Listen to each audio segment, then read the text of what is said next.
¿Te acuerdas de cómo se sentía el mundo antes de que todo fuera digital? Era un tiempo distinto, ¿verdad?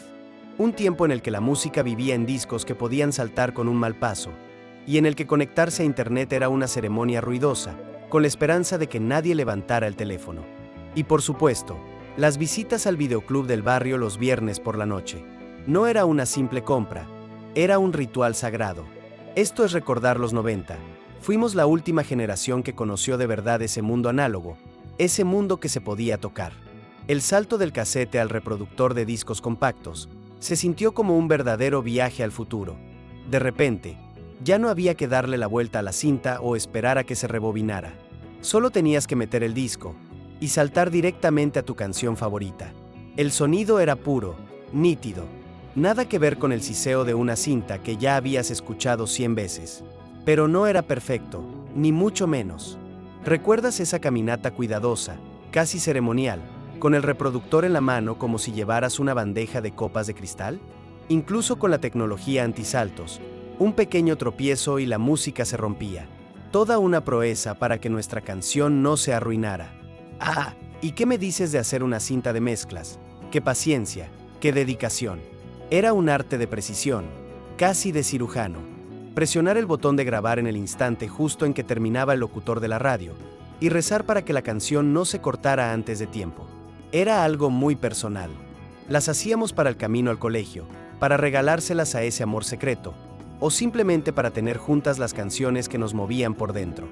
Cada cinta era una carta, un mensaje secreto contado con canciones. Y luego, claro, pasamos a quemar nuestros propios discos. Qué pena que esa emoción de regalar una cinta, de ponerle play y escuchar esa primera canción perfecta, sea algo que ya no se vive. Seguro que tú también hiciste más de una. Las noches de viernes también tenían un sonido muy particular. El de una cinta de VHS siendo devorada por la videograbadora. Ya fuera una película que tenías en casa, con su caja de cartón desgastada por los bordes, o una que acababas de traer del videoclub. Había algo especial en ese ritual. La imagen no era perfecta, tenía ese granulado característico, y a veces tenías que ajustar el cabezal para que dejara de parpadear. Pero todo eso era parte de la magia. ¿Y te acuerdas de esas etiquetas de papel que venían con las cintas vírgenes para escribir el título a mano? Y ese clic, ese satisfactorio sonido metálico cuando la cinta entraba, significaba que la función estaba a punto de comenzar, ahí mismo, en el salón de tu casa. Antes de la nube, antes de las memorias USB, teníamos los disquetes. Quizás los más veteranos recuerden esos enormes discos negros y flexibles de 8 pulgadas, o los de 5 1/4 que casi se doblaban. Pero la mayoría de nosotros conocimos los de 3,5, esos pequeños cuadrados de plástico duro con su tapa metálica. Yo no podía evitar jugar con esa tapita, abrirla y soltarla solo para escuchar el chasquido. Y cuando la disquetera empezaba a leerlo, ese zumbido mecánico y luego el clac, clac, clac, era la banda sonora de la esperanza. Rezabas para que tus archivos estuvieran ahí. No cabía mucho, pero en aquel entonces, se sentía como tener el futuro en el bolsillo. Hubo un tiempo en que ir al videoclub era el gran plan del fin de semana.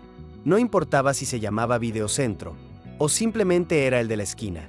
Entrabas con tu carnet de socio en la mano, listo para elegir la aventura de los próximos días.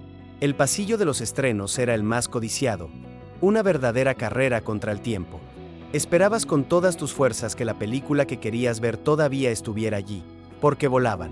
Si llegabas tarde, te tocaba explorar otras secciones. Los estantes estaban repletos de cajas de plástico, y la emoción de elegir la indicada, de sentir su peso en las manos y correr a casa, eso no tenía precio. No había streaming, ni acceso inmediato, solo la pura alegría de la búsqueda. Y luego estaba ese sonido, ese concierto de chirridos y pitidos que anunciaba la entrada a un nuevo mundo. Ese ruido que parecía no terminar nunca. Sabías que estabas a punto de conectarte a algo increíble, pero siempre ponía a prueba tu paciencia.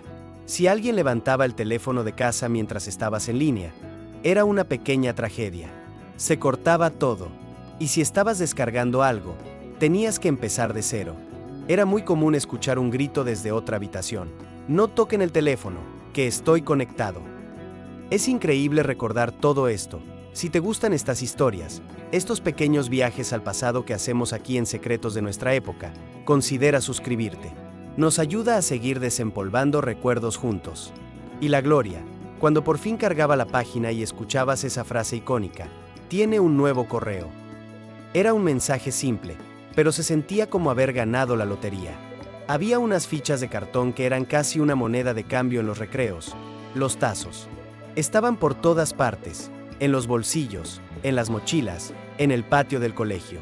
El juego era sencillo, pero la obsesión era real. Nos juntábamos en círculo, cada uno con su pila de tazos, listos para la batalla. El objetivo era voltear la mayor cantidad posible con tu lanzador. Pero no era solo jugar, era el placer de coleccionarlos, de intercambiarlos, de presumir de ese que tenía un holograma brillante y que nadie más tenía. Cada tazo era un pequeño tesoro, y la sensación de ganar uno raro en una apuesta era insuperable. Las mañanas de los sábados de los 90 eran un territorio sagrado.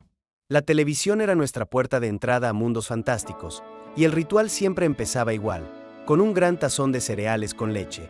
Los nuevos capítulos de nuestras series animadas favoritas marcaban el inicio del fin de semana. Cada programa era una nueva aventura. La emoción de escuchar la canción de la intro nos mantenía pegados a la pantalla. Esas melodías se convirtieron en la banda sonora de nuestra infancia. Los sábados no eran solo dibujos.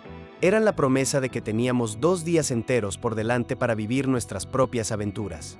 Hoy parece increíble, pero a principios de los 90 se fumaba en casi todas partes. Es difícil de imaginar, pero podías encender un cigarrillo dentro de una cafetería o un restaurante. ¿Recuerdas esos pequeños ceniceros de metal o de cristal grueso que estaban en cada mesa? Y no era solo ahí. Se fumaba en los aviones, en los cines. El aire a menudo estaba cargado de humo y era algo normal. Nadie se extrañaba. Formaba parte del ambiente. Por suerte, las cosas cambiaron poco después, y el aire se volvió un poco más respirable para todos. Las cámaras de usar y tirar eran las reinas de cualquier evento. Las llevabas a los cumpleaños, a las bodas, a las excursiones del colegio, a cualquier momento que quisieras recordar. Nadie tenía un teléfono en el bolsillo, solo esas pequeñas cajas de plástico de colores. Disparabas unas cuantas fotos y cruzabas los dedos. Luego tenías que esperar días para llevar el carrete a revelar. La magia estaba en la sorpresa. La mitad de las fotos salían movidas o alguien cerraba los ojos, pero no importaba. Eran un testimonio imperfecto y real de nuestros momentos felices. Antes de que existiera Google, estaba Encarta, la enciclopedia en CD-ROM que parecía contener todo el conocimiento del mundo. Metías el disco en el ordenador y podías pasarte horas navegando, saltando de un artículo a otro por pura curiosidad. No era solo para los trabajos del colegio. A veces te perdías en ella solo por el placer de descubrir. Tenía fragmentos de audio, videos cortos, y por supuesto, ese juego de preguntas y respuestas que te hacía sentir un genio. En esa época, se sentía como tener el mundo entero al alcance de un clic. Hubo un tiempo en que cada viaje en coche empezaba con un gran mapa de papel desplegado sobre la mesa del salón. Trazabas la ruta con el dedo, marcando los pueblos por los que tenías que pasar. Casi todos llevábamos uno en la guantera, por si acaso. Se gastaban por los pliegues, a veces se rompían un poco, pero nunca se quedaban sin batería, ni perdían la señal. Incluso hoy, si estás en un lugar sin cobertura, ese viejo mapa doblado podría ser tu salvación.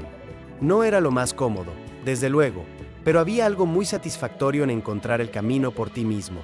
En los días en que no podías buscar trucos en internet, las revistas de videojuegos eran nuestro oráculo. Publicaciones con portadas brillantes y llenas de color eran como mapas del tesoro, nos guiaban hacia secretos, consejos y reseñas de los juegos que nos apasionaban. Cada nuevo número era un acontecimiento.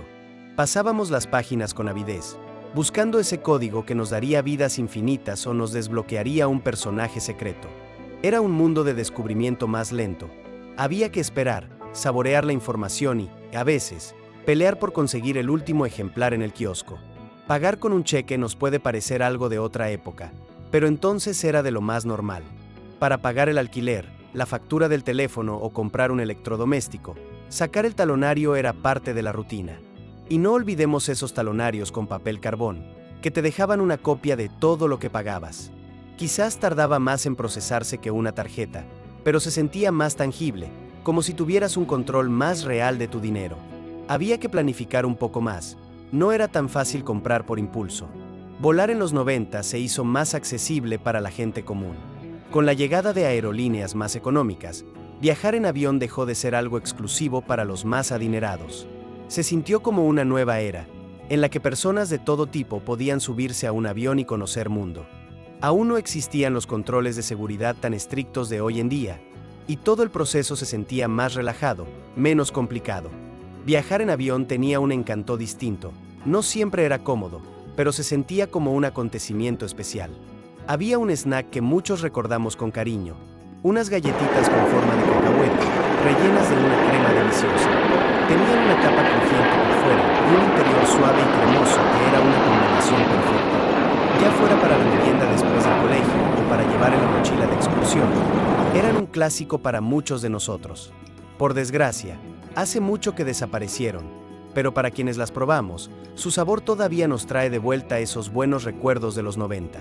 Es curioso cómo estas pequeñas cosas, estos sonidos, sabores y rituales, definieron toda una década, ¿no crees? Si este viaje te ha traído una sonrisa, suscríbete a Secretos de Nuestra Época para que no te pierdas el próximo. Y ahora te pregunto a ti, ¿cuál fue la primera canción que grabaste en una cinta para alguien especial? Cuéntamelo en los comentarios. Me encantará leer esas historias.